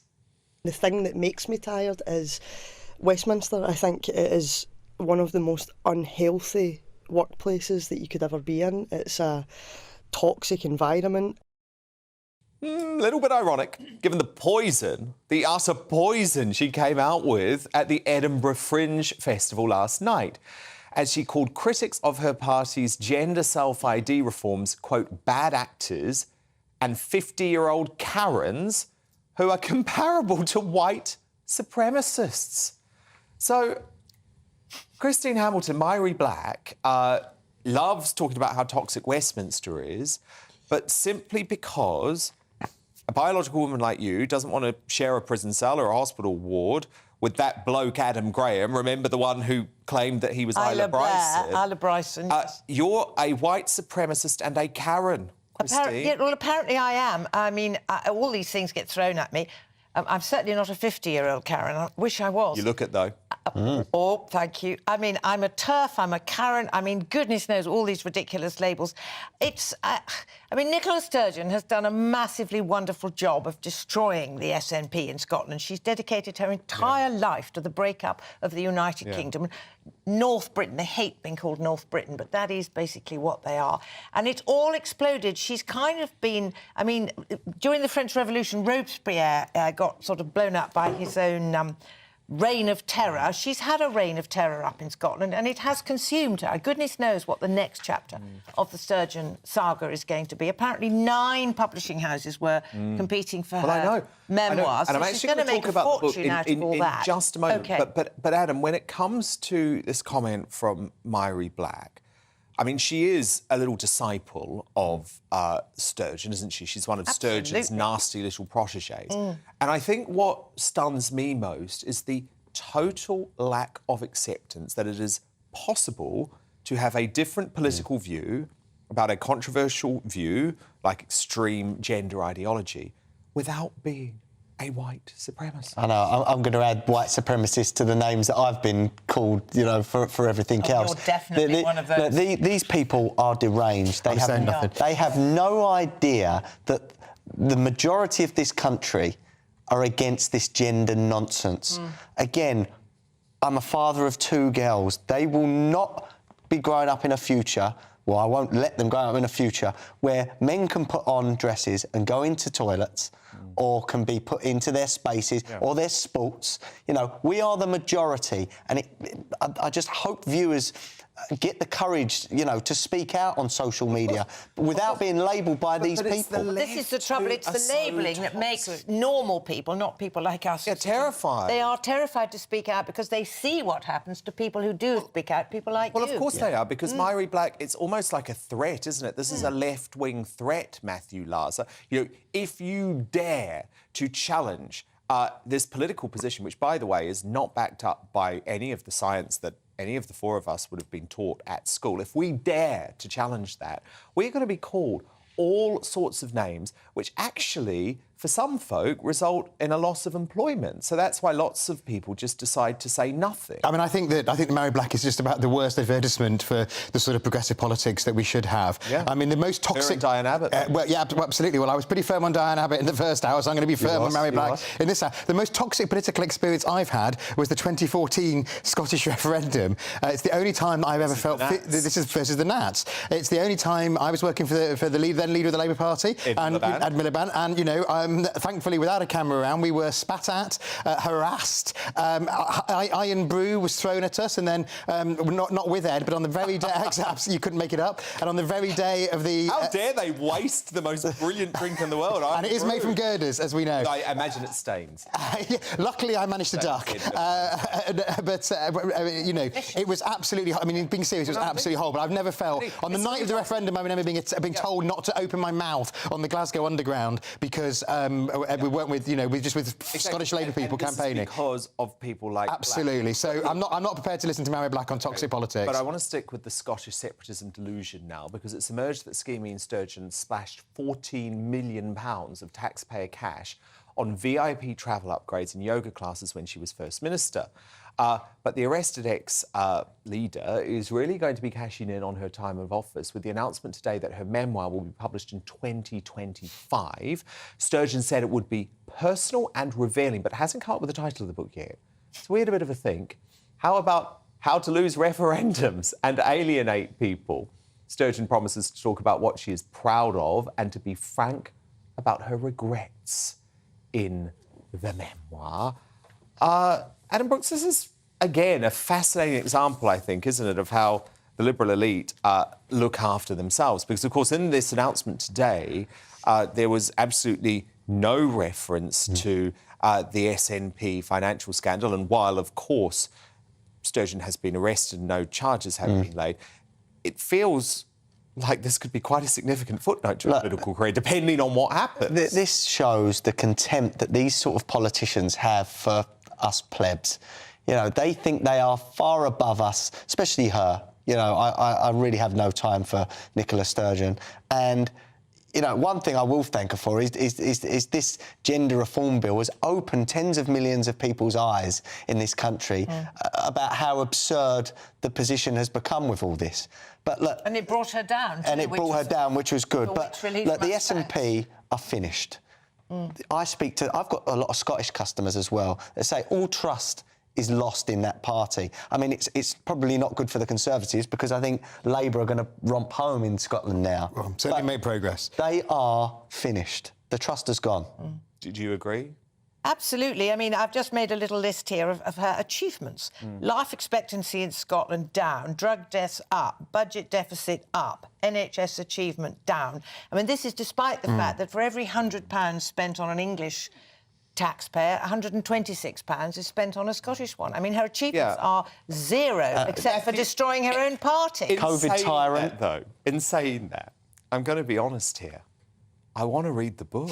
Yeah, I mean, that's the... I do want to read the book. Like, I'm not going to agree with the book. I think the book is probably going to be in large part fiction. I want to read it. Yeah, and I mean, you should probably get Val McDermott to write it for her. So the thriller writer is one of her biggest supporters, who can write. So it will actually be well written compared to most political books. But I mean, look, I think as Christine said, I think the timing is appalling. It's one thing to plan bringing a book out in 2 years, but to be boasting about publishers bidding for your book in the very week when Scottish exam results came out, and her number one, when she came to office, her number one aim was to reduce the gap in achievement in exams between the richest and the poorest Scots, and she's failed on that. It's just another one to add to that list. So I think it's a pretty insulting to Scottish people. I wonder if she will mention how authoritarian she was during COVID. Well, that's why I want to read it. That's why I want to read it. She says she's going to talk about her regrets. Well, she should have a lot of regrets. A lot of regrets. In her defence, very, very quick, she has been one of the leading political players in the last 10 years. She really has. Absolutely. And I want to read the book too. But not for good reason. That's why I want to read the book. No, but I do want to read the book. Of course, both sides of the story here on GB News. So while defending her gender reform bill, previously Nicola Sturgeon has said this bill is about reforming an existing process that is degrading and traumatic for trans people. It doesn't give any additional rights to trans people, nor does it take any rights away from women. And it was passed by Scottish Parliament in December last year with 2/3 of MSPs backing the bill. Now, coming up, Boris Johnson's pal, Lord Goldsmith, says he may have to back Labour at the next general election. Goodness me, he was running for the London Mayoralties, a Tory not all that long ago. So has that admission earned him a nomination for tonight's Greatest Britain or Union Jackass? Find out soon. But next in Uncancelled, he reckons Deputy Tory Chair Lee Anderson should be the next Prime Minister. Would love to see Nigel Farage back in frontline politics and has a thing or two to say about Strictly star Amanda Abington being hounded by the cancel culture mob. British comedy legend, our favourite entertainer, Jim Davidson, is locked and loaded with plenty of gags when he tackles all that and the Barbie movie in just 2 minutes' time. Don't go anywhere. What you get for breakfast is something that, if we do our jobs right, you will wake up to news that you didn't know the night before. It's a conversation. It's not just me and Eamon. We want to get to know you, and we want you to get to know us. From 6, it's Breakfast with Eamon and Isabel. Monday to Thursdays on GB News, Britain's news channel. When the news happens, it happens here. And really important breaking news. Breaking news this morning. On TV, radio and online, the news starts here on Britain's Newsroom. All the biggest stories and the answers that you need from across the UK and beyond. Join Britain's Newsroom from 9:30 on GB News. The People's Channel, Britain's news channel. Join me, Patrick Christie's Monday to Friday, 3 till 6. We tackle the day's news agenda like you've never seen before. It's high tempo, high octane, the most controversial topics and the best guests. You will not be able to take your eyes and ears off it. I'm not afraid to ask the questions that you really want answered. 3 till 6 p.m, Monday to Friday on GB News, the People's Channel, Britain's news channel. Westminster is going around in ever-decreasing circles, followed by the media. Britain is broken. How on earth did we get into this mess? But more importantly, how do we get out of it? Join me at 7 p.m, Mondays to Thursdays on Farage, here on GB News. We will have open, rational debate. We've got to work out how Britain moves forward from this. Join us here on GB News, the People's Channel. Britain is watching. People in Britain, they love free speech, but they also love fair play. I don't care if I'm speaking somebody from a trade union, from the Labour Party, somebody from the SNP. And I think the viewers like to see that actually we can challenge one another, but in a positive way. We think we ask the questions that people want to ask, and often we ask the questions that we wanted to ask in Parliament but never got the chance to ask. So join us every Saturday, 10 a.m. till noon on GB News, Britain's news channel.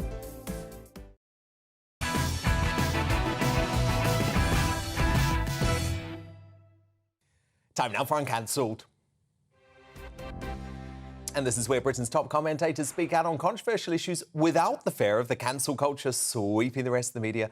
And I'm delighted to be joined now by the legendary comic, Britain's favourite entertainer, Jim Davidson. Now, Jim, Lee Anderson's back in the bad books with woke lefties, this time for saying that if migrants don't like barges, they can F off back to France. You know, Lee, he's a straight-talking guy.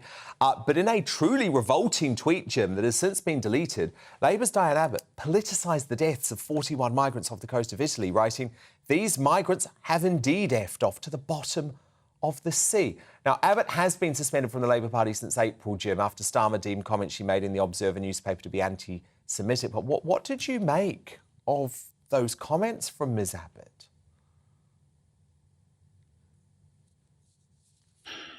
Well, you know, Diane Abbott, it's very difficult to talk about her because I don't think she's very well. I don't think she should be in the job. And I always say on stage, I'd like to take the pee out of you, take the piss out of you, but I can't improve on what nature's already done. And I think that's it with Diane Abbott. She should get up every morning and while she's eating her muesli and phoning up Lammy and saying, who's having the wig today? I think she should thank her lucky stars that she's got a job. And of course, Lee Anderson, I think, is the future of the Conservative Party. I like him as a man. I like him as a politician. He speaks the way the majority of people speak in this country, and we have had enough. And of course, it's just woke Diane Abbott out of her coma, and off she goes again. She should go off into a dark room and learn the 13 times table. I mean, she is just ridiculous. Something's got to be done, Dan, and it needs someone with the stuff to be able to do. I nearly said another swear word. To go on and do it. Can you imagine? Is it true that you say that Lee Anderson is the best Conservative politician, in your opinion, since Margaret Thatcher? You're putting me on the spot here, Dan. What I will say, and I'll answer like a politician, that he could be the way forward to the Conservative Party. He could break that wall down that we're not all Tory toffs. He is a great guy. You wouldn't want to fight him, I swear. No. He is one hell of a guy. Now let's look what he's talking about. Our country is being invaded from people from overseas. Now there was a picture today I've just been sent of these immigrants, whatever you want to call them, going onto that barge. I've stayed on that barge in the Falklands, one just like that in 1984. Really? The same. Oh, it's luxurious. It's lovely. And so they're walking up the gangplank, taking lots and lots of suitcases, and you know they carry on bags with the little wheels that make too much noise and embarrass you when you're walking along. And so someone said, "How much baggage are you allowed in a dinghy?" Who is good? Okay, we've got a few tree huggers down in Weymouth saying welcome and have some flowers and everything. It's like them idiots that would welcome E.T., wasn't it? Did you ever see that film, you know, where the aliens come down, welcome to Earth, and they all got fried up by ray guns? I'm afraid that's what's going to happen. I love Lee Anderson. I really, really admire and respect him. And they should look to what he says. And not condemn him. Indeed, and luckily they haven't, apart from Diane Abbott. But look, I want to move on to the entertainment world, Jim, because Sherlock actress, new Strictly Come Dancing signing Amanda Abington has been forced, did you see this, to issue a grovelling statement after the cancel culture mob accused her of being transphobic, simply for saying semi-nude drag queens should not perform in front of kids. Look, watch this, Jim. I'm not transphobic. I'm not a transphobic person. I am a firm supporter of the legitimate trans community. I always have been. Jim, isn't it such an indictment on your industry that she felt forced to do this and literally delete her Twitter account, given that these are views, Jim, the views that she expressed are shared by the majority of Brits? Maybe not by the majority of her new employers at the BBC, but, like, come on, don't do it, Amanda, stand by it. Yeah, do you know, the whole of television, apart from Ustream, is run by 12-year-old girls who are snowflakes, who think that everything should be done the way they want to do it. Do you know what I mean? It's absolutely mad. So this girl is protecting her wages, her mortgage, her family by apologising to these little snowflakes that don't know anything about life and want to force their ideology onto other people. And not only that, Dan, you're not allowed an opinion anymore. So, of course, she's had to apologise. And she started off that little bit, I'm not transphobic, I'm not there. Why do you have to start off a conversation by denying the accusation? You know, it's death by accusation now. It's got to stop. There's going to be a fight back coming soon, Dan, and I want to be part of it. I'm fed up of this snowflake cancelled generation. Me too. No, indeed. And so many people are just out to cancel folk now, and it's really sad to see. They are. It's crazy. The world's gone bonkers. It's a strange world, and this is pretty fundamental, where the absolute tiny minority try and boss around the majority. And guess what? The majority have no say unless you look to Lee Anderson. Oh my goodness, my future is in his hands. That's a scary thought. It is. You better be nice to him, Dan. You make him a cup of tea when he comes in. Now, look, Britain's strictest head teacher, Catherine Birbalsingh, has given a scathing review of the new Barbie film, calling it two-dimensional and false, before adding, imagine a similar film was made with blacks and whites pitted against each other, the way men and women are at war in Barbie. People would be rightly outraged. So, Jim, how do you think you'd cope in the man-hating Barbie world? I'm in it. I'm in the man-hating Barbie world. If my wife should be called Barbie, or my ex-wife-to-be, Okay, I'm buttoning my lip here. But men and women are totally different. Women all share the same brain. Men, little head rules Mr. Big Head. We live in a strange world where we have to try and get on with one another. Someone wrote a book called Men Are From Mars and Women Are From Venus. Brilliant. Should have been given the Nobel Peace Prize for that. We just we got to realise we're all different. But now there's a new thing in the mix, isn't there? Yeah. Trans, this, that. The alphabet. Oh yeah, you can't be a man or a woman now. That's too boring, Jim. That's too boring and PC. Jim Davidson, amazing as ever. And make sure, by the way, you catch Jim on Ustream and live because he's performing so much this month. Find his dates all over Jim Davidson's social media on Facebook. Yeah. Jim, thank you so much. Time now, though, for tonight's Greatest Britain Union Jackass. And Christine Hamilton, who's your GB nominee? My GB nominee is Pradeep Singh, who is the former British Army veteran who is currently on hunger strike outside the Uxbridge tube station in protest at Ulis. Most of us can't even manage to go half a day without food. This guy is on hunger strike for a week. He feels so strongly about it. So all power to him, and let's hope he succeeds in bringing about a change of heart. Adam Brooks, your nominee. Mine is GB News' very own Ben Leo for his great interviews with Greenpeace and Councillor Irin Ali recently. Oh, yes, look, great journalism. All of the team here on DWT are incredible, but Ben has done such a great job. So shall we see him in action at Greenpeace? Do you think it's justified turning up to a man's private home where he lives with his family because he's approved oil and gas licences? He wasn't there. That was a matter of national news. We checked before going. We made sure there was nobody there. Oh, that was a brilliant moment. Matthew Larser, your nominee. Mine is Lord Zach Goldsmith, the Tory peer, former minister, friend of the Johnsons, but it seems he's seen the light as he's considering voting Labour at the next election. He hasn't actually got a vote, but supporting Labour in the next election. He hasn't got a vote because he's a peer. But this is long ago he was running for exactly. Well, not that long ago, I was knocking on doors for the Labour Party with Lee Anderson, but that's another story. He's gone the right way. He's gone the right way. But look, I've got to go close to home. Of course, our brilliant producer Ben Leo, keeping those in authority honest. Today's Greatest Britain Union Jackass time now, though. Christine Hamilton, who's your nominee? Is Councillor Irim Ali, who is a Cabinet Member of Newcastle... Who Ben tracked down too. Indeed. Who is a Cabinet Member of Newcastle City Council, and she put up a TikTok video saying that she would help anyone who was illegal, anyone who had overstayed their welcome. She would assist them. She has now taken down that video. She's been told to do it by the Labour Party, and so she is my jackass. Adam Brooks, your Union Jackass? Mine has to be the Evening Standard for its hysterical and scaremongering front page saying that the world is burning. I cannot believe that these papers are doing it.